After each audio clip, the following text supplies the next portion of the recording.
Hello again adventurers, and welcome to our last vlog from Costa Rica. We chose to hike to Barva Volcano Lagoon. So let's get started!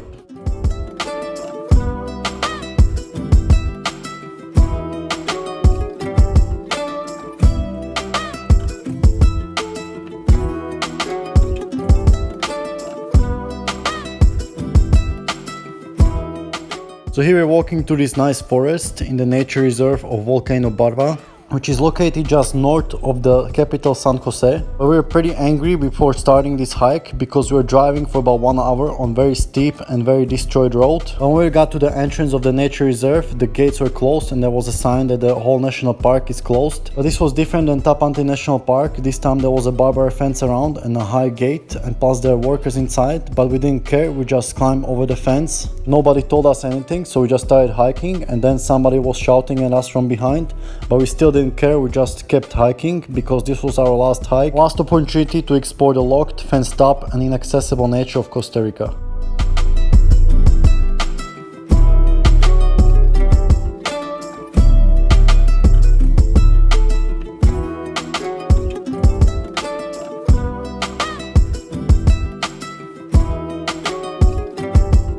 At the beginning of the hike, we chose to do this little trail that was going through the forest, but it was pretty treacherous. It was not cleaned up, so it took us more time than expected and we got a little bit lost as well. And then we connected back to the bigger road. We still had 1.5 kilometers to the Laguna Barva. At this point we reached the ridgeline between Caribbean and Pacific side, so I guess from this point the trail should be going more downhill. Soon after we connected to this crossroad where we're gonna go to Laguna Barva on the right, 200 meters, and after that we're gonna decide whether to continue to another lagoon, Copey, which is gonna be another 2.5 kilometers.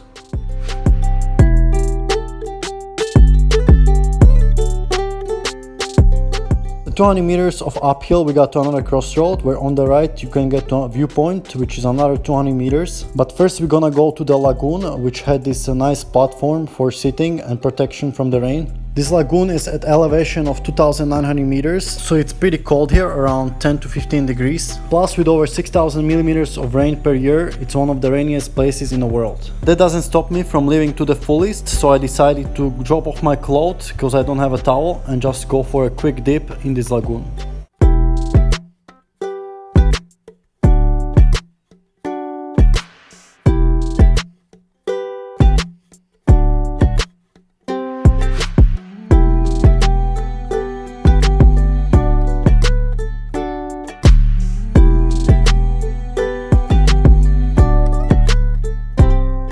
After swimming the lagoon I was pretty cold, but after this steep ascent to this viewpoint I got a little bit warmer, but we couldn't see much from the viewpoint as it was too foggy. But I don't understand why they closed this nature reserve. The trails are pretty good and you have attractions here like this lagoon and viewpoint.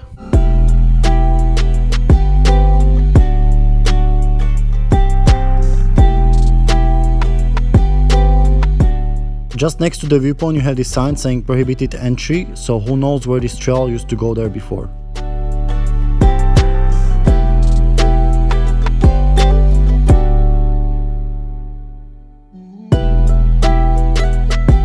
So after visiting the lagoon we decided to continue with this road to Laguna Copey, which is another 2.5 kilometers, but the road was pretty big and flat so we could walk really fast. Plus it wasn't raining badly so we could continue.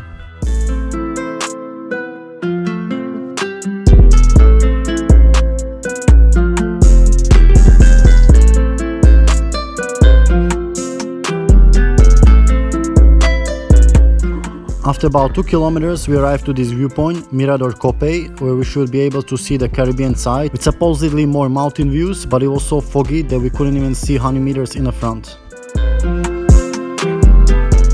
After the viewpoint, the last 500 meters were really treacherous. It was really muddy and wet and really slippery here, so we were progressing much slower than before.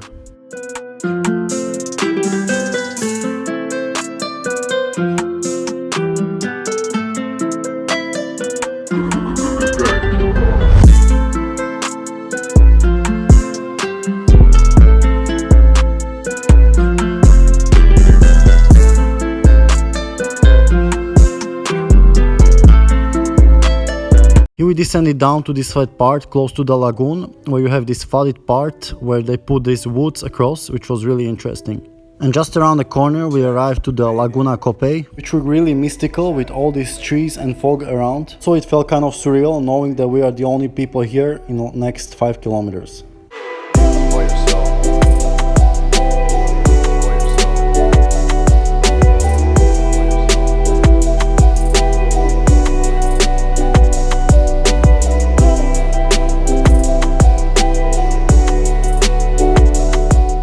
So over here I noticed the sign that says the end of Laguna Copey Trail, but when I looked on the Wikiloc application, some guys who are continuing this way, they lead to another lagoon called Laguna Danta. But I assume the trail is very treacherous and bushy, especially now when the whole nature reserve is closed. Considering how treacherous these last 500 meters of our trail were. Now it's already 3:30, so we should start heading back to make it to the car by 5:30. So we have at least half an hour of daylight before heading down the steep hill.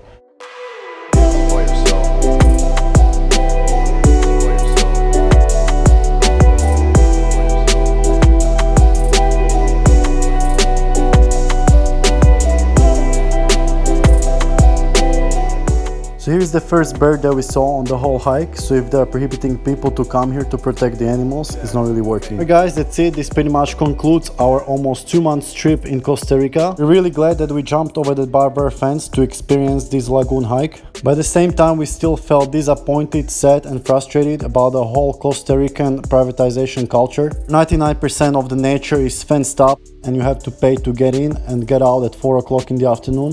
You don't have in Europe so much, especially in Slovakia and Serbia. So that's why in my opinion Costa Rica is only good for a short-term trip but not for long-term living.